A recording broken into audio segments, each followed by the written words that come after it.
शुक्रिया, जय हिंद, जय भारत, शुक्रिया।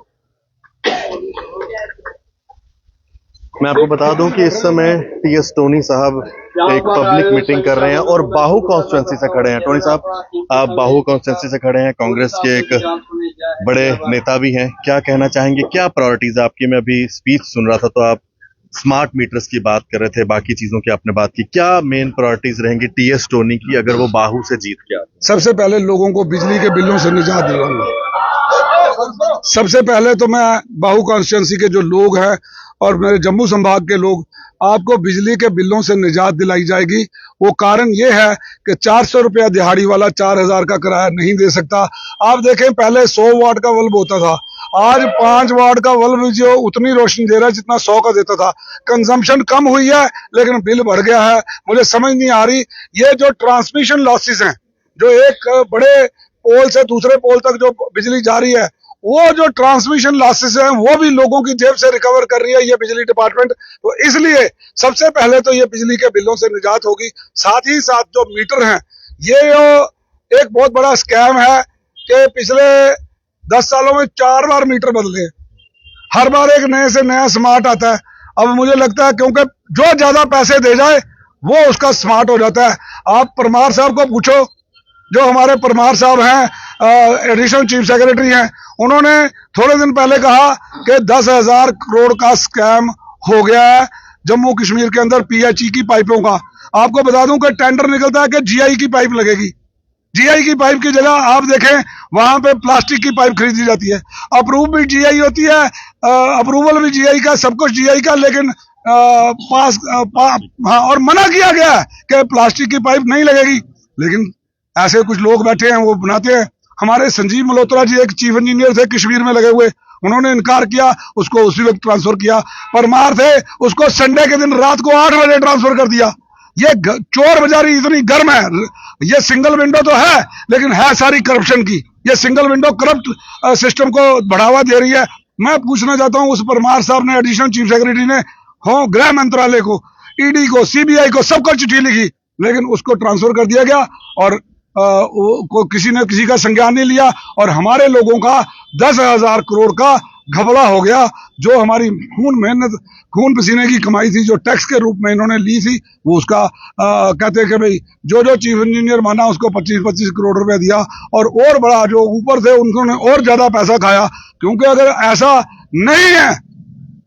नहीं है तो इन्वेस्टिगेशन कराओ, जो परमार साहब ने लिखा है। ना सीबीआई ने की, ना ईडी ने की। अब हमारी सरकार आएगी, हम कराएंगे और इन चोरों को बाहर का रास्ता दिखाएंगे। टोनी जी, आप बाहू कॉन्स्टिट्यूंसी से इलेक्शन लड़ रहे हैं, जहां जहां पर भी जा रहे हैं, कैसा प्यार मिल रहा है लोगों का, और लोगों को क्या क्या दिक्कतें जो आपने मेजरली सुनी है, सरकार अगर बनती है तो आप उनके ऊपर मेन काम करें? देखें, बाहू कॉन्स्टिट्यूंसी में ना बहुत बड़ा मसला है, कॉलोनियां रेगुलराइज नहीं है। मेरे माता के दरबार में बावे, उसकी पूरी मार्केट जो है उसको रोज लारा लगाया जाता है, आपकी मार्केट को रेगुलराइज करेंगे। भाई आप उनसे पैसा लो, जो रेगुलराइजेशन का पैसा मौके के हिसाब से बनता है वो लो, वो लोग देने को तैयार है। जो बस्तियां हैं, जो भागे बहू में बहुत सारी बस्तियां हैं जो रेगुलराइज नहीं हुई, उनको करो। आपको बठिंडी की बस्ती है, आपके नगयाने में है, आपके ये चट्ठा कुलियां में जो है, शिकलीगर कुलियां जिसको कहते हैं, वो बस्तियां हैं। तो बहुत सारी ऐसी बस्तियां जो रेगुलराइज नहीं की, ऑन वन प्रोटेक्स्ट और द अदर। जहां से 4 बड़े लोगों ने, देखो यहाँ जितने लोग रहते हैं, खड्ड के नाम पे एक इतना बड़ा गोरख धंधा चला हुआ है कि आप सोचो कि आज मैं अपना लोन नहीं ले सकता, मैं अपना मकान नहीं बना सकता। मेरे पास जमीन है लेकिन वो उसका वर्द नहीं कट रहा और मैं वहां पे बैठा हूं। हम सरकार में आएंगे, 2 तरह की जमीनें होंगी, एक सेल वाली, एक जिसकी सेल नहीं होगी। खड्ड वड्ड सब खत्म हो जाएगी। I promise that I will turn this constituency into the most beautiful and the model constituency of the state. Tony साहब, टोनी साहब, और रियासत में 90 कॉन्स्टिट्यूंसियां होंगी, उसमें से एक कॉन्स्टिट्यूंसी मुख्यमंत्री की होगी। लेकिन बाहू कॉन्स्टिट्यूंसी को I will make it A model constituency and the most beautiful constituency. और आपको यहाँ पे, जहां अभी मैं त्रिकुटा नगर में मीटिंग कर रहा था, वहां पे वो कॉन्स्टिट्यूंसी जो है वहां पे वो पानी की मांग कर रहे हैं। मुझे लग रहा था कि गांव से निकल के आया हूं, शहर में तो कुछ करने की जरूरत नहीं होगी। पर देखें, आप बाहू कॉन्स्टिट्यूंसी के अंदर जाओ, उधर बागे बाहू के अंदर जाओ, इतनी stinking and filthy conditions of वो गलियों की है कि आपको यूं नाक पे रख के जाना पड़ेगा। धन्य है वो लोग जो वहां रह रहे हैं अभी तक। तो क्या हमारा फर्ज नहीं बनता एज ए रिप्रेजेंटेटिव? मैं पूछ रहा था, बीजेपी वाले इलेक्शन से पहले कह रहे थे हम कैंडिडेट बदल देंगे। हमने कहा कैंडिडेट नहीं, आप अपनी पॉलिसियां बदलो। आपकी पॉलिसी एंटी पुअर है, आपकी पॉलिसी एंटी फार्मर है, आपकी पॉलिसी एंटी यूथ है।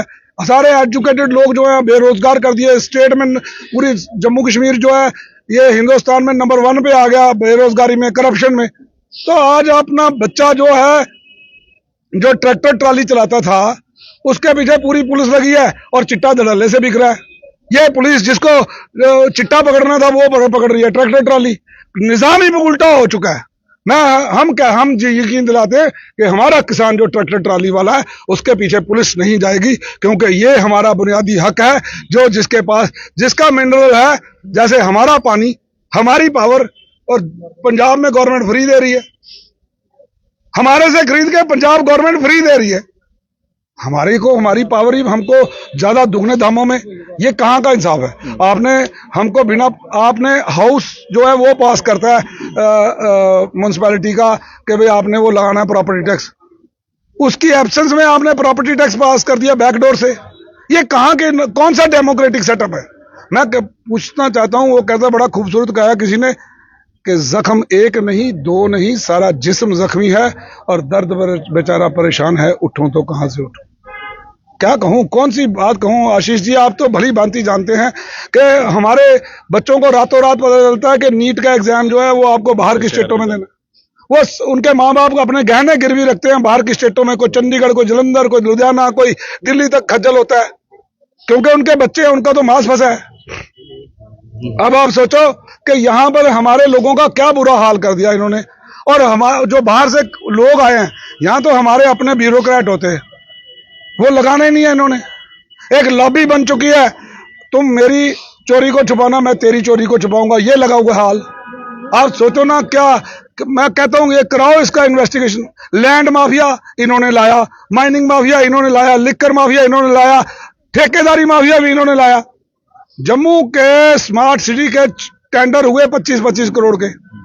एक टेंडर मिस्टर कपूर को अलॉट हो गया, साइन हो गया, सब कुछ हो गया, ऊपर से हुक्म आ गया कैंसिल, सारा कैंसिल हुआ। क्लब करके 100 करोड़ का एक टेंडर बनाया, उसमें एक ऐसी कंडीशन लगाई कि हमारे 1 लाख कंट्रैक्टर भी उसको फुलफिल नहीं कर पाए। और वो बाहर से आया, अपनी फेक जो उसने कंपनियां बना रखी थी उससे टेंडर डाला, और वो टेंडर इशू हुआ, वो उन्हीं लोगों को दोबारा ज्यादा महंगे दामों पर दे के अपनी कमीशन रख के चला गया। हमारे 1 लाख कंट्रैक्टर को इन्होंने सब कंट्रैक्टर बना दिया। अब और रोज की जो शराब है, इसके ऊपर जो एक्साइज है, एक्साइज कमिश्नर जो है वो पूरा डिपार्टमेंट सो रहा है। ओवर चार्जिंग जो है आशीष जी, रोज की 2 करोड़ रुपया स्वाइप मशीन खराब कर रखी है ताकि हमें ओवर चार्जिंग करनी है। वो कौन खा रहा है वो पैसे? हम पूछना चाहते हैं कि आपका माइनिंग माफिया, आप जम्मू के लोगों को बोलो कि भाई आप करोगे ये काम। हमारे लोगों का, हमारा पैसा भी बाहर जा रहा है, साइफन आउट हो रहा है, हमारा यहाँ पे जो मिनरल है वो भी साइफन आउट हो रहा है, तो हम कहाँ रहे? हमारी रेत हमको नहीं मिल रही, लेकिन दिल्ली जाके वो, क्योंकि हमारी रेत जो है सफेद है, और प्लास्टर जब करते हो तो सफेद नजर आता है, बाकी रेतें काली हैं। तो आप सोचो हमारी रेत महंगी बिक रही है। तो आशीष जी, ये एक बहुत बड़ा गोरख धंधा है। हम इस माफिया राज का अंत करेंगे जो बाहरी राज्यों से आके यहां हमारे लोगों को मजबूर कर रहा है।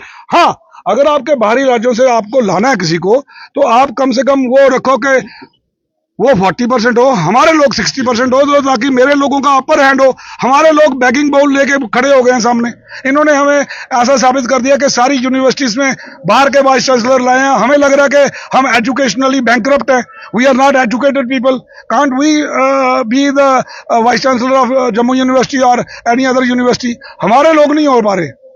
अब आप सोचो, पंडित जो मंत्र पढ़ के आपको भगवान के साथ जोड़ता है, आपने यहां संस्कृत विद्यापीठ शास्त्री नगर में है, आपने देखा होगा, वहां से पढ़ा लिखा पंडित, उसको छोड़कर श्राइन बोर्ड में नौकरियां निकलती हैं, पंडित यूपी बिहार से आके वहां लगता है। J&K बैंक में बैकडोर से एंट्रियां हो रही हैं बाहर के लोगों की, मेरे लोगों के साथ बैक स्टैपिंग हो रही है जो पढ़े लिखे हैं। मैं चाहता हूं कि दूध का दूध पानी वो तभी होगा जब आगे जो है अलायंस की सरकार होगी, गठबंधन की सरकार होगी और बीजेपी यहां से लखनपुर से बाहर होगी, तभी लोगों के साथ इंसाफ होगा। ये और मैं आई प्रॉमिस यू कि you cut my finger, I will write it with blood that Bahu will be a constituency for rest of the country to follow, not the state, rest of the country to follow. I will make it so beautiful. Tony आज यहाँ पर अपनी meeting के अंदर थे और हमारे साथ बात करते उन्होंने कहा है कि बाहू कॉन्स्टिट्यूंसी को वो सबसे खूबसूरत कॉन्स्टिट्यूंसी बनाएंगे। कांग्रेस से कैंडिडेट हैं बाहू कॉन्स्टिट्यूंसी से। धन्यवाद जी, राम राम, सनातन धर्म की